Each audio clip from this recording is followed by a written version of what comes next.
విద్యాసింధి ఛానల్కు స్వాగతం సుస్వాగతం. మేము మా ఛానల్లో 6వ తరగతి నుంచి 10వ తరగతి విద్యార్థుల కొరకు తెలుగు పాఠ్యాంశాలను రూపొందించి అప్లోడ్ చేయడం జరుగుతుంది. మరిన్ని వీడియోల కొరకు మీరు మా ఛానల్ను సబ్స్క్రైబ్ చేసుకోండి.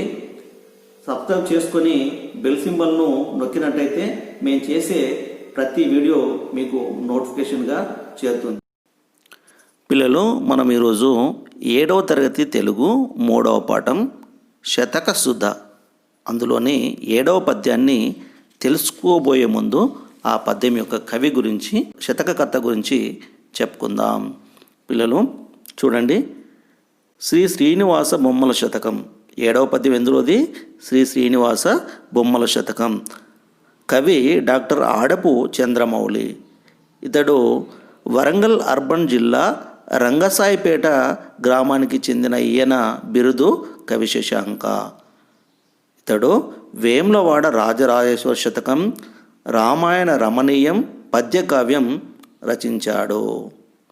ఈయన రచనలేంటి? వేములవాడ రాజరాజేశ్వర శతకం, రామాయణ రమణీయం పద్యకావ్యం ఇతని రచనలు. సరళమైన భాషలో అందరికీ అర్థమయ్యే శైలిలో పద్యాలు రాయడం వీరి ప్రత్యేకత. ఇతను 7వ తేదీ 4వ నెల 1939లో జన్మించారు. 28 9వ నెల 2009లో కీర్తిశేషులైనారు. పిల్లలు, ఇప్పుడు పద్యాన్ని ఒకసారి చదువుకుందాం, మీరు వినండి. సత్పురుషుల మైత్రి సలుపగా మనసిమ్ము, కమల నయన నిన్ను గాంజనిమ్ము, విశ్వశాంతి కోరు విజ్ఞానమేయమ్ము, చిద్విలాస భాస శ్రీనివాస. పిల్లలు, మళ్ళొక్కసారి వినండి. సత్పురుషుల మైత్రి సలుపగా మనసిమ్ము, కమల నయన నిన్ను గాంచనిమ్ము, విశ్వశాంతి కోరు విజ్ఞానమేయమ్ము, చిద్విలాస భాస శ్రీనివాస. పిల్లలు, ఒకసారి వివరణ చూడండి. ఓ శ్రీనివాస, చిద్విలాస భాస అంటే జ్ఞాన విలాసంచే ప్రకాశించేవాడా, సత్పురుషుల మైత్రి సలుపగా మనసిమ్ము అంటే మంచివారితో స్నేహంగా ఉండే అటువంటి మనసు నాకు ఇవ్వు. కమలనయన నిన్ను గాంచనిమ్ము, ఓ కమలనయన కమలాల వంటి కనుల కలవాడా, నిన్ను కాంచనిమ్ము నిన్ను కనులారా చూడనివ్వు, విశ్వశాంతి కోరు విజ్ఞానమేయిమ్ము విశ్వశాంతిని కోరేటువంటి, ప్రపంచ శాంతిని కోరేటువంటి విజ్ఞానాన్ని నాకు ఇవ్వు. చూడండి పిల్లలు, ఇందులో కఠిన పదాలు ఒకసారి చూడండి. సత్పురుషులు, సత్పురుషులు అంటే మంచివారు. మైత్రి అంటే స్నేహం. కమలనయన అంటే కమలాల వంటి కన్నులు కలవాడా. కమలము అంటే తామరలు, తామరల వంటి కన్నుల కలవాడా. కాంచనిమ్ము అంటే చూడనివ్వు. విశ్వం అంటే ప్రపంచం. చిద్విలాసం అంటే జ్ఞాన విలాసం. భాస అంటే ప్రకాశం, అంటే ప్రకాశించుట అన్నమాట. పిల్లలు, ఒకసారి మీరు భావాన్ని సంక్షిప్తంగా చూడండి. ఓ శ్రీనివాస, జ్ఞాన విలాసం చే ప్రకాశించేవాడా, మంచివారితో స్నేహం చేసే మనసును ఇవ్వు. కమలాల వంటి కనుల కలవాడా, నిన్ను కనులారా చూడనివ్వు. ప్రపంచ శాంతిని కోరే విజ్ఞానాన్ని ఇవ్వు. పిల్లలు, ఇప్పుడు చూడండి, 8వ పద్యాన్ని చదువుకోబోయే ముందు ఆ పద్యానికి సంబంధించిన కవి పరిచయాన్ని చూద్దాం ఒకసారి. 8వ పద్యం శ్రీ యాదగిరి లక్ష్మీ నరసింహ శతకంలోనిది. కవి శ్రీ ధూపాటి సంపత్ కుమారాచార్య. ఖమ్మం జిల్లాకు చెందిన ఈయన యాదగిరివాస నృసింహ రమా విభో ప్రభో అనే మకుటంతో చక్కటి పద్యాలు రాశాడు. ఇవన్నీ భక్తితో పాటు నైతిక విలువలను పెంపొందింపజేస్తాయి. ఇతడు 20వ శతాబ్దానికి చెందిన కవి. పిల్లలు ఒకసారి మనము ఈ పద్యాన్ని చదువుకుందాం. జననియు జన్మభూమియును స్వర్గము కన్న ఘనములన్న సూక్తిని వెలయింప సత్యమని దివ్య పురావిభవైక నవ్య దీప్తిని కలిగింప మాతృపదపీటి శిరంబు త్యజించు తెంపు నీ వనిషము గూర్పు యాదగిరివాస నృసింహ రమా విభో ప్రభో. పిల్లలు మరొకసారి చూడండి.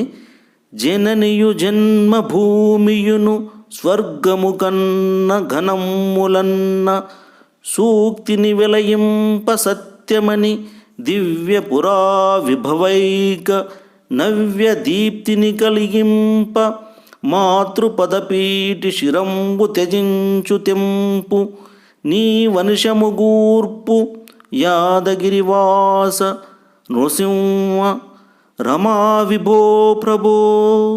పిల్లలు పద్యాన్ని ఒకసారి వివరిస్తాను, మీరు చూడండి. జననియు జన్మభూమియును స్వర్గము కన్న ఘనములన్న సూక్తిని అంటే మనకు జన్మనిచ్చిన తల్లి, జన్మభూమి, స్వర్గము కంటే ఘనములన్న సూక్తి అంటే స్వర్గం కంటే మిన్న, స్వర్గం కంటే గొప్ప అనే సూక్తిని అంటే మంచి మాటను వెలయింప సత్యమని అంటే వెలయింప సత్యమని, వెలయింప అంటే చెప్పడానికి, సత్యమని చెప్పడానికి. మనకు జన్మనిచ్చిన తల్లి, జన్మభూమి స్వర్గం కంటే గొప్ప అనే సూక్తిని నిజమని చెప్పడానికి, సత్యమని చెప్పడానికి, మరియు దివ్య పురా విభవైక నవ్య దీప్తిని కలిగింప, దివ్య పురా విభవైక నవ్య దీప్తిని కలిగింప, దివ్యమైన పురా విభవైక, పురా అంటే ప్రాచీన, విభవైక వైభవాన్ని, దివ్యమైన ప్రాచీన వైభవాన్ని కొత్త కాంతులతో నవ్య దీప్తిని కలిగింప, కొత్త కాంతులతో వెలిగించడానికి, కొత్త కాంతులతో వెలిగించడానికి. ఇంకా చూడండి. మాతృపదపీటి శిరంబు త్యజించు తెంపు అంటే తల్లి మాతృపదపీటి, తల్లి పాదపీఠము మీద శిరంబు త్యజించు అంటే తల ఉంచి, శిరము అంటే తల, త్యజించడం అంటే విడిచిపెట్టడం. అంటే తల విడిచిపెట్టడం అంటే తల్లి పాదపీఠము మీద తల ఉంచి ప్రాణాలు విడిచేటువంటి తెంపు, తెగువను, అంత ధైర్యాన్ని నీ వనిషము కూర్చు, నీవు మాకు, అనిశము అంటే ఎల్లప్పుడూ కూర్చు, ప్రసాదించు. యాదగిరివాస నృసింహ రమా విభో ప్రభో అంటే ఓ యాదగిరివాస నరసింహస్వామి, రమా విభో అంటే లక్ష్మీదేవి భర్త అయిన వాడా ప్రభు, ఓ ప్రభు అని దీని అర్థం.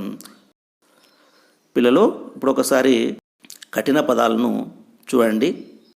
నృసింహ, నరసింహ, రమా విభో లక్ష్మీదేవి భర్త అయినవాడా, ఘనములు, ఘనములు గొప్పవి, వెలయింప చెప్పడానికి, దివ్య, దివ్యమైన, పురా విభవైక ప్రాచీన వైభవాన్ని, నవ్య కొత్త, దీప్తి కాంతి, పదపీటి పాదపీఠం, త్యజించు విడిచిపెట్టు, తెంపు తెగువ, అనిశం ఎల్లప్పుడూ, కూర్చు ప్రసాదించు.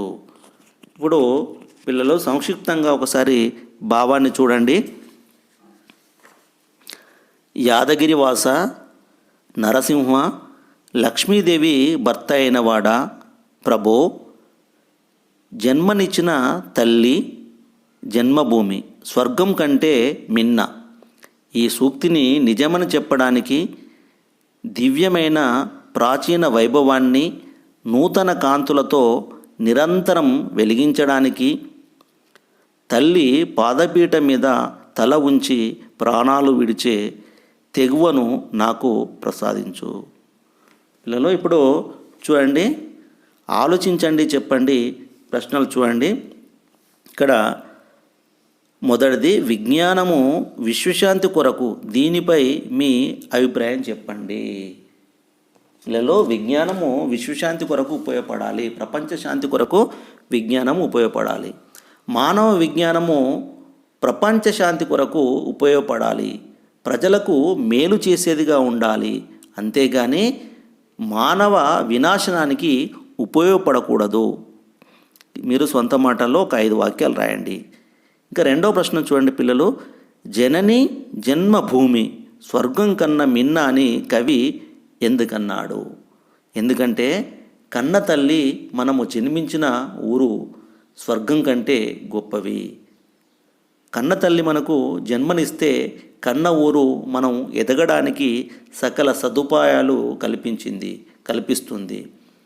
వాటిని మనం ఏ స్థానంలో ఉన్నా, ఏ అధికారంలో ఉన్నా మనము మరవకూడదు, ఎప్పుడూ గుర్తుంచుకోవాలి పిల్లలు.